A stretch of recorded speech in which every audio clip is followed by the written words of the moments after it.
Okay, so I'm back again with part 5, and I left off with um, the second day of poems.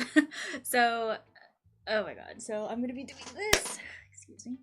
Of course, I'm gonna pick Yuri again first. So, kind of excited what she's gonna say. Let's see what you've written for today. Mm. Yuri stares at the poem with a surprised expression on her face. Do you like it? Handy. This one might be even better than yesterday's. How did you even pick up on this so quickly? Just yesterday, I was telling you the kind of techniques worth practicing. Maybe that's why. You did a good job explaining. I really wanted to try giving it more imagery. Yuri visibly swallows. Even her hands appear sweaty.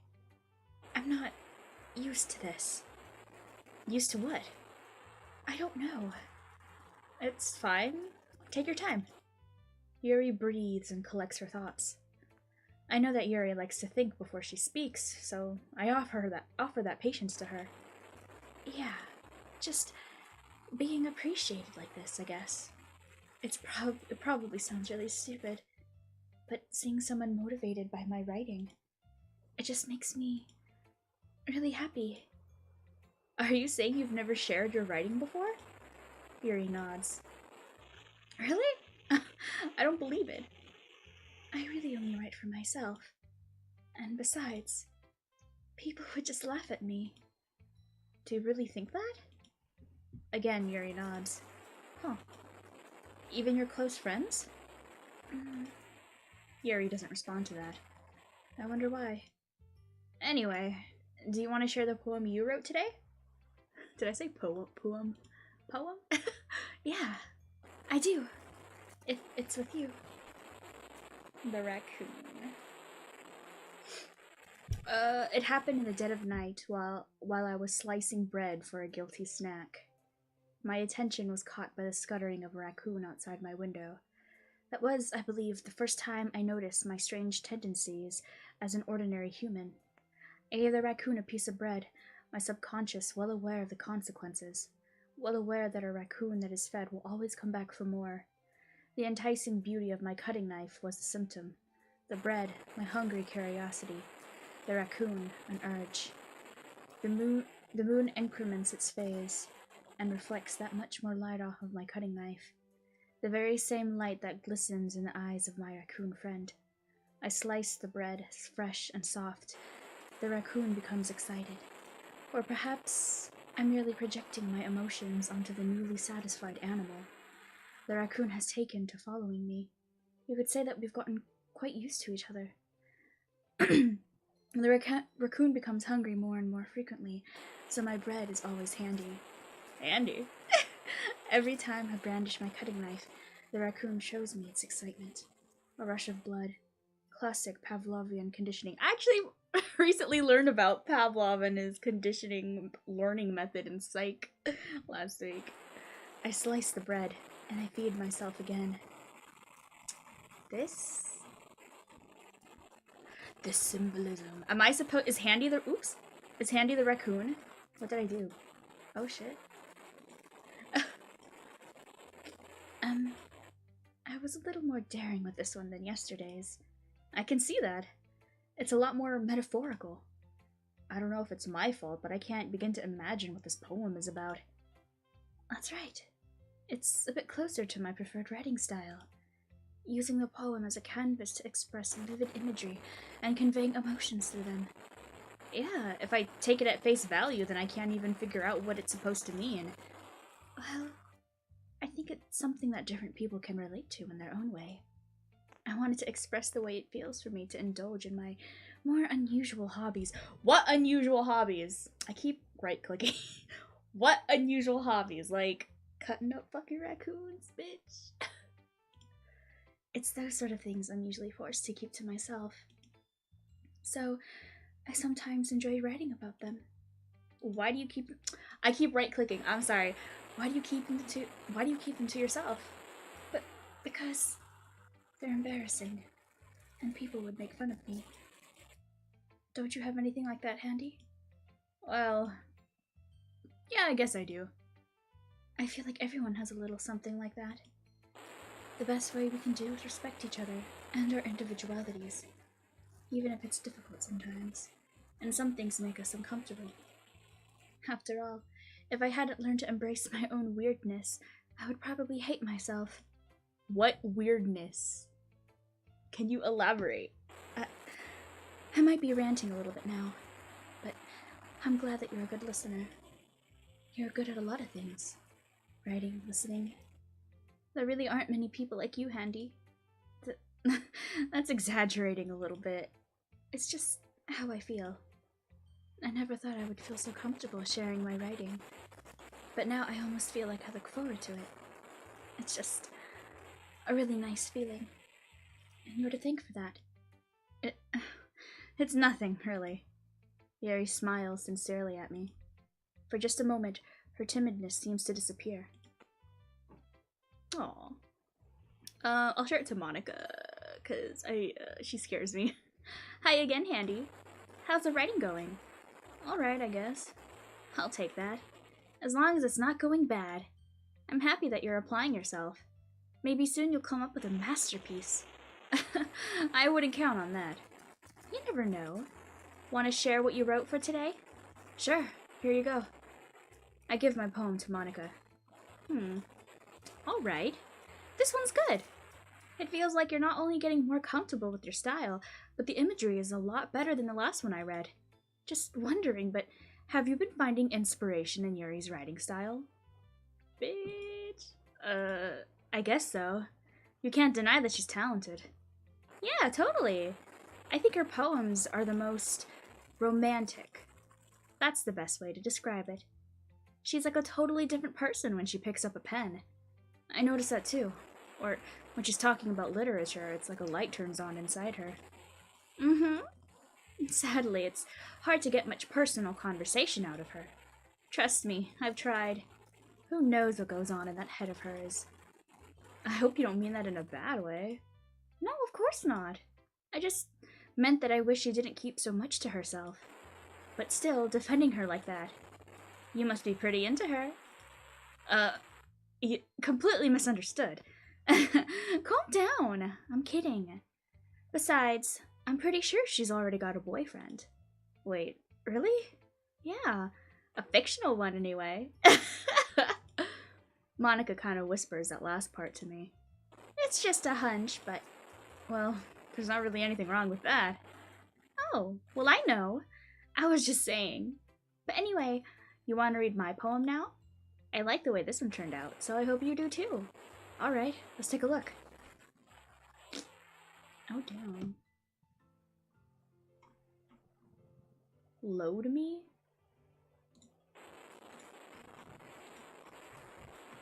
Save me. The colors they won't stop. Bright, beautiful colors. Flashing, expanding, piercing. Red, green, blue.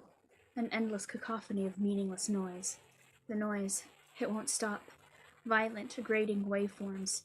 Squeaking, screeching, piercing. Sine, cosine, tangent. Like playing a chalkboard on a turntable. Like playing a vinyl on a pizza crust.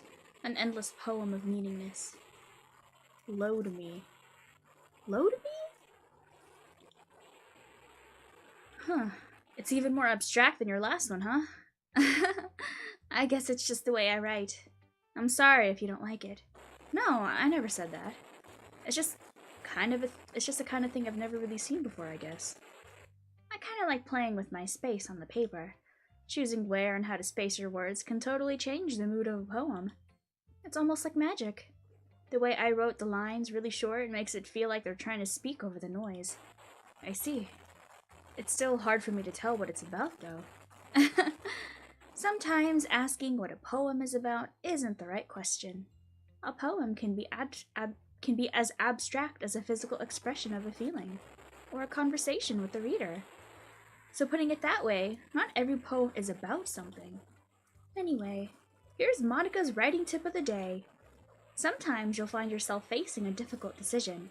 When that happens, don't forget to save your game! Aww. You never know when you might change your mind. or when something unexpected may happen. Wait, is this tip even about writing? What am I even talking about? That's my advice for today. Thanks for listening. What the fuck? Okay, Sayori.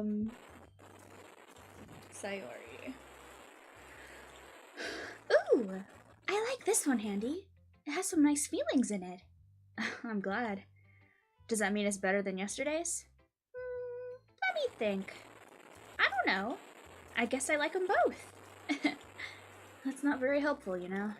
Well, I'm not very good at figuring out if poems are good or bad.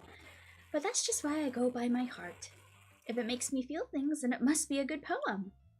I'm not sure that's exactly how it works. Then again, I guess conveying feelings is a pretty important part of this whole thing. Yeah, maybe. Honestly, I don't even know what kind of writing you like in the first place. Yeah. Me neither! Ugh. Why don't you at least try giving it some thought? Aw, you want to write something for me? That's so sweet. Yeah, right. But you're always thinking about other people. You need to think about yourself once in a while. If you don't, you might end up getting hurt at some point. Well, I don't really know what you mean, but I'll try to keep that in mind. Well, whatever. Anyway, let's see. I guess I like happy poems. Wait, sometimes I like sad poems too. Sometimes a little bit of both. There's a word for that, right? What's the word I'm looking for? Bittersweet. Oh yeah. Personally, I really do like bittersweet endings. Yeah. I like things that are happy and things that are sad. Happy and sad? I can't see you liking something sad, Sayori. Well, I like happy the most. But sometimes, when you have a little rain cloud in your head, a sad poem can help give the rain cloud a little hug. And make a nice happy rainbow. Sayori, that's unexpectedly poetic. Is it? Maybe I'm getting better at expressing my feelings after all. Thanks, Handy. I should go write that down then. You can read my poem now, okay? Damn, this one's long. Bottles. I pop off my scalp like the lid of a cookie jar. It's a secret place where I keep all my dreams. Little balls of sunshine all rubbing together like a bundle of kittens. I reach inside with my thumb and forefinger and pluck one out. It's warm and tingly, but there's no time to waste. I put it in a bottle to keep it safe, and I put the bottle on the shelf with all the other bottles. Happy thoughts, happy thoughts, happy thoughts in bottles all in a row. My collection makes me lots of friends, each bottle a starlight to make amends. Sometimes my friend feels a certain way, down comes a bottle to save the day. Night after night, more dreams. Friend after friend, more bottles. Deeper and deeper my fingers go, like exploring a dark cave, discovering the secrets hiding in the nooks and crannies. Digging and digging, scraping and scraping, I blow dust off my bottle caps. It doesn't feel like time elapsed. My empty shelf could use some more. My friends look through my locked front door. Finally, I'm done. I open up and in come my friends. In they come in such a hurry. Do they want my bottles that much?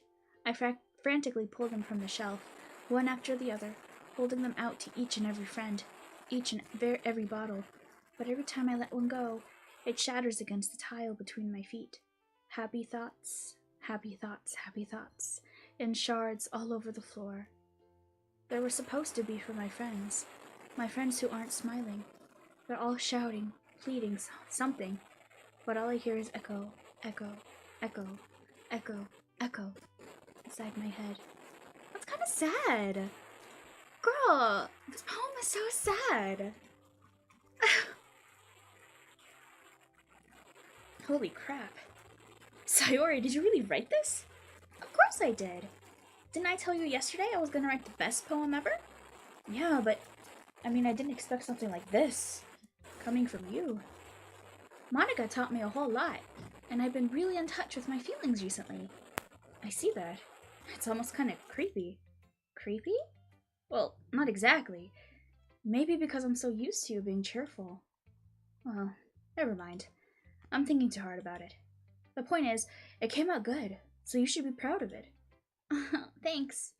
I feel like I was meant to express myself this way. It even helps me understand my own feelings a little bit better. Writing is like magic. You've gotten pretty passionate about this, huh? I hope you keep it up. Yeah! Writing's the best. Girl, I agree. I'm gonna keep writing until I die. Me? Is that foreshadowing? I'm worried. Don't get ahead of yourself. Sayori's always had a habit of getting obsessed with something before dropping it no more than a week later. I wonder if this is one of those times. But seeing the passion in her eyes makes it hard for me to be pessimistic. Oh, let's up this Natsuki. Well, I could admit that it's better than the last one. It's nice to see that you're putting in some effort. That's good. But I still don't like this at all. It's trying too hard to be serious. What do you mean by that? Poems don't need to be all deep sounding to express something. It's going to sound just like you're forcing it unless you really don't suck at it. Honestly, don't bother trying to write poems like this until you're on Yuri's level. Natsuki stopped short all of a sudden. Don't tell me. You're not just trying to impress Yuri, are you? What are you talking about? And keep your voice down. You know Yuri would love this angsty. Just because she's a talented writer doesn't mean that I... Looks like I'm in trouble. I somehow struck a nerve. Though what I did is beyond me. I am so done with you. Natsuki shows the poem I handed her back over to me.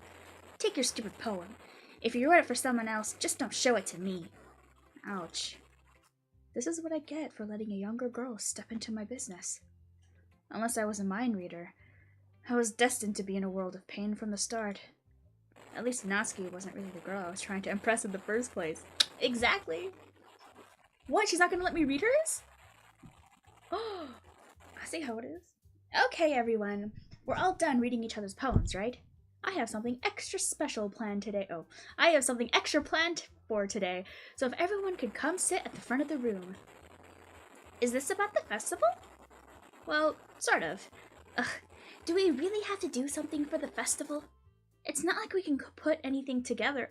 It's not like we could put together anything good in just a few days. We'll just end up embarrassing ourselves instead of getting any new members. That's a concern of mine as well. I don't really do well with last-minute preparations. Don't worry so much.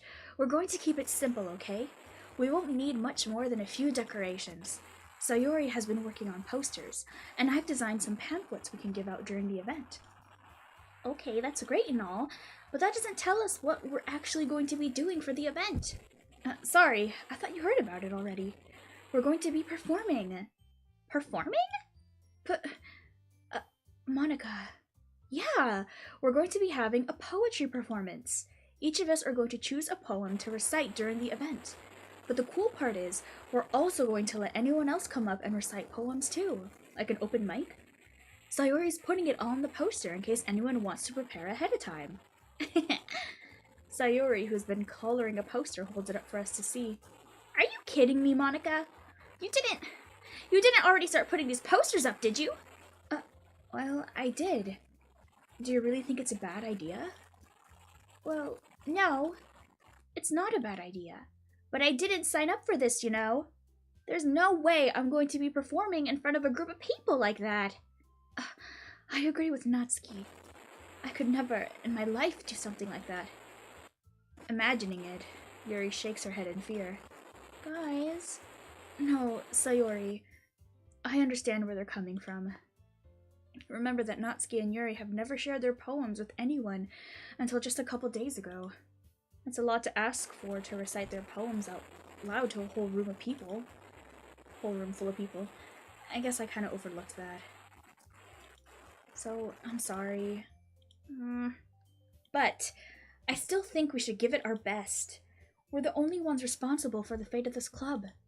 If we start the event and each put on a good performance, then it'll inspire others to do the same. And the more people who perform, the better we'll be able to show everyone what literature is all about. Yeah! It's about expressing your feelings, being intimate with yourself, finding new horizons, and having fun. That's right. And it's those reasons that we're all in this club today. Don't you want to share that with others? To inspire them to find the same feelings that brought you here in the first place? I know you do. I know we all do. And if all it takes is standing in front of the room for 2 minutes and reciting a poem, then I know you can do it. Natsuki and Yuri remain silent. Sayori looks worried. I guess that leaves me no choice. I agree. I don't think it's too much to ask. I think that Sayori and Monika have been trying really hard to get new members. The least we can do is help them out a little bit. Well, maybe, but... It looks like Natsuki doesn't have any arguments left. Ugh. Okay, fine. I guess I'll just have to get it over with. All right! Whew. Thanks, Natsuki. What about you, Yuri? Yuri dejectedly glances around at everyone else's expectant faces. I guess I don't really have a choice. That's everyone! You're the best, Yuri. This club is seriously going to be the death of me. Foreshadowing! God, so much foreshadowing. Oh gosh. You'll be fine, Yuri. But anyway, let's move on to the main event. I want each of you to choose a poem of yours. We're going to practice reciting them in front of each other. No way! Monika, this is too sudden. Well, if you can't recite your poem in front of the club, how do you expect to do it in front of strangers? Oh no. Don't worry. I'll start off to help everyone feel a little more comfortable. Can I go next? Of course. Now let's see. Monika flips through her notebook to the specific poem she has in mind for herself. She then stands behind the podium. The title of this poem is The Way They Fly. Monika begins reciting her poem. Her clear, confident voice fills the room. More than that, her inflection is pristine. She knows exactly how to apply emotion behind each line she recites, bringing the words to life.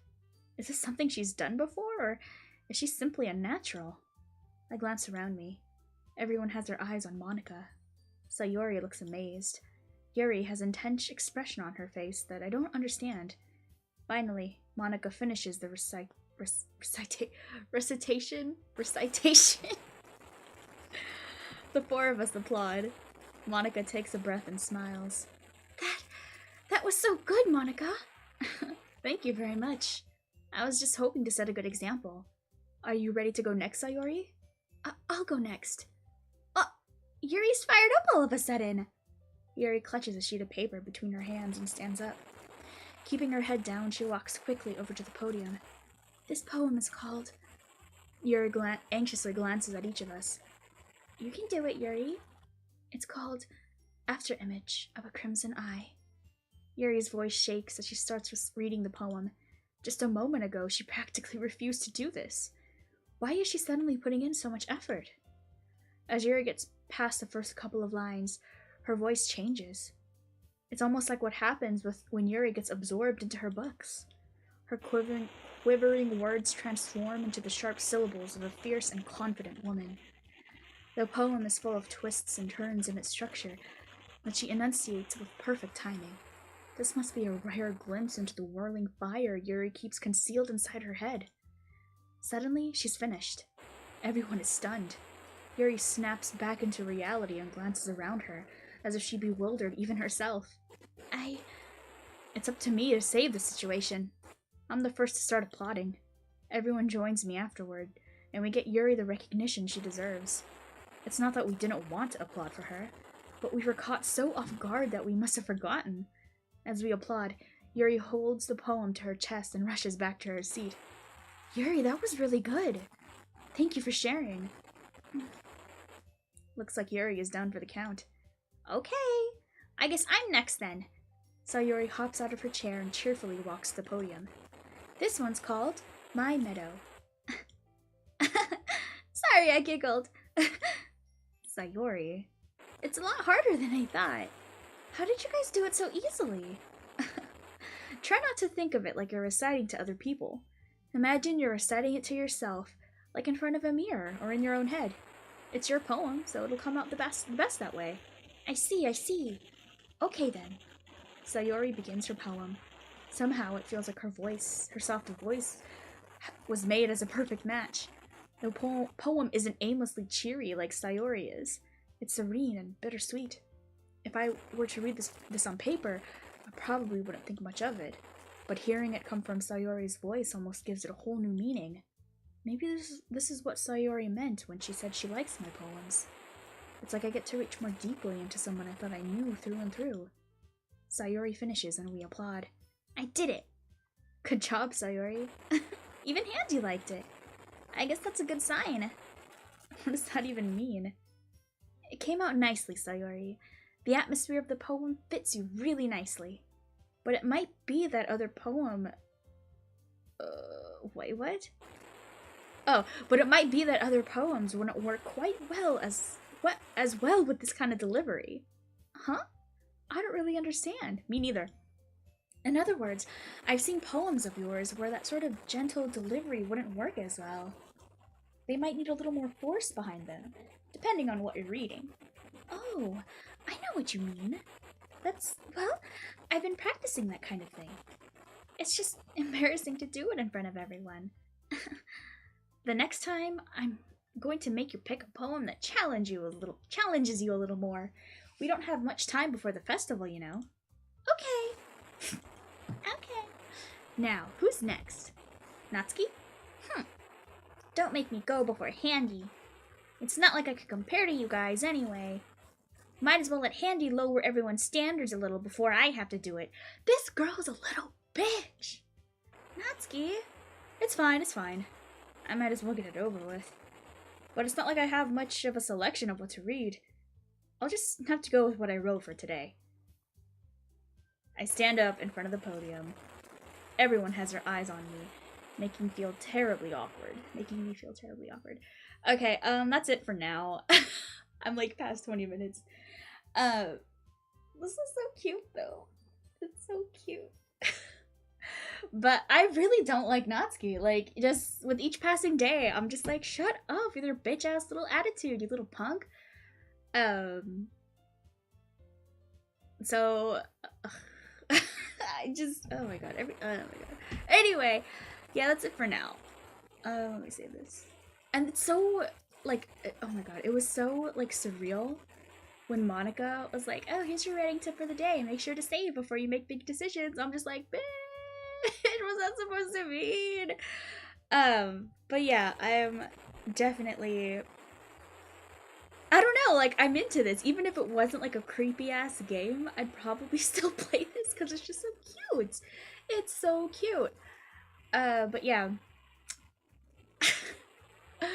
I'm just itching for shit to go crazy. But we'll see. We'll see when that happens. Anyway, thank you for joining me so far. I really hope that, I don't know, something happens soon, because I'm looking forward to that. Anyway, yeah, I'll catch you guys next time. Thanks for joining me.